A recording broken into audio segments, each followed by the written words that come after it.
কাসিম ভাই কি হয়েছে দারোগা সাহেব? তুই কি এসপি ডিসি না মন্ত্রী মিনিস্টার নাকি হুজুর কেবলা কোনটা তুই? আরে এই বেটা খানের কাছে জমি বিক্রি করে টাকা নিছে আর এখন অস্বীকার করতেছে। এই দেখ দেখ এই দেখ টিপসই। বিশ্বাস করে পড়ি আমি জমি বেশি নাই। আমার মেয়ের অসুখের চিকিৎসার জন্য 6 মাসের লেগে খান সাহেবের কাছে টিপসই দিয়ে 5,000 টাকা দিয়েছিলাম। 6 মাস পার হইতে এখন 7 দিন বাকি। খান সাহেব মিথ্যা কথা কইতেছে, আমি শুধু সাদা কাগজে টিপসই দিছি। তোর এত বড় বুকের সাইজ যে আমাকে মিথ্যাবাদী বলিস?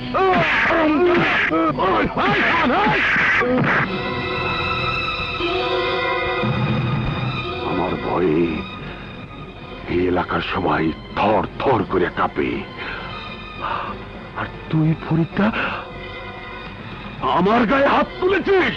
আজ হাত তুলছি, তোর হাত ভাঙি নাই।